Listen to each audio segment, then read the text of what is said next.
হাজং জনগোষ্ঠী প্রাচীনকাল থেকে এদের বসবাস নেত্রকোনার সীমান্তবর্তী দুর্গাপুর, কলমাকান্দা উপজেলা, ময়মনসিংহ, শেরপুর ও সুনামগঞ্জের পাহাড়ি এলাকায়। বাংলাদেশের 101টি গ্রামে প্রায় 20,000 হাজং ভাষাভাষীর মানুষ রয়েছেন। তবে এ গোষ্ঠীর বিপ্লবগাথা, সংগ্রামের ইতিহাস ও নিজস্ব ভাষা সংস্কৃতি পাঠ্যপুস্তকে তাদের ভাষায় লিপিবদ্ধ না হয় হাজং ভাষার চর্চা হচ্ছে না। এতে বিলুপ্ত হতে বসেছে তাদের মাতৃভাষা। আমাদের হাজং ভাষা, মাতৃভাষা এখন প্রায় বিলুপ্ত হয়ে যাচ্ছে। এটা যদি পাঠ্য বইয়ে লিখিত থাকতো তাহলে খুব ভালো হতো।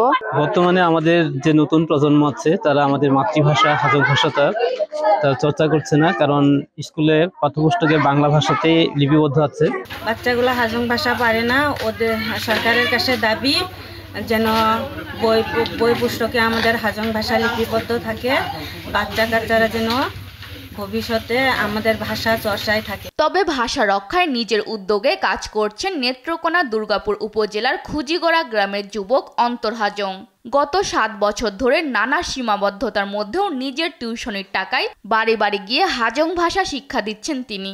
যে অন্তর যা কষ্ট করতেছে, মুখে মুখে কষ্ট করলে হইব, মুখে মুখে কষ্ট করলে হইতো না।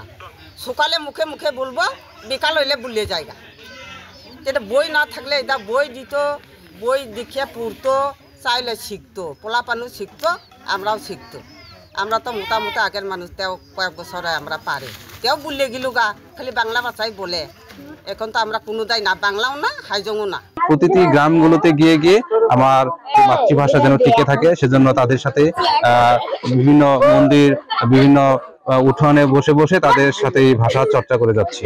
তো আমি সরকারের কাছে দাবি জানাই এটি যেন প্রাক প্রাথমিকে লিপিবদ্ধ করা হয় এবং আমাদের যে হাজং জাতিগোষ্ঠীগুলো যে রয়েছে সেই প্রাইমারি স্কুলগুলোতে যেন এই বইটি দেওয়া হয় এবং আমাদের হাজং শিক্ষকই যেন নিয়োগ দেওয়া হয়, যেন তারা এটি ঠিকমতো পড়াতে পারেন।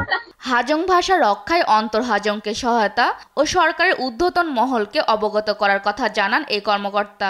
এ পর্যন্ত পৃথিবী থেকে অনেক ভাষাই বিলীন হয়ে গেছে, কিন্তু হাজং সম্প্রদায়ের ভাষাটি যেন মানুষের মধ্যে আরো ছড়িয়ে পড়ে এবং দিনকে দিন আরো প্রসারিত হতে পারে, এই জন্য অন্তর হাজংয়ের মতো মানুষরা কাজ করছে।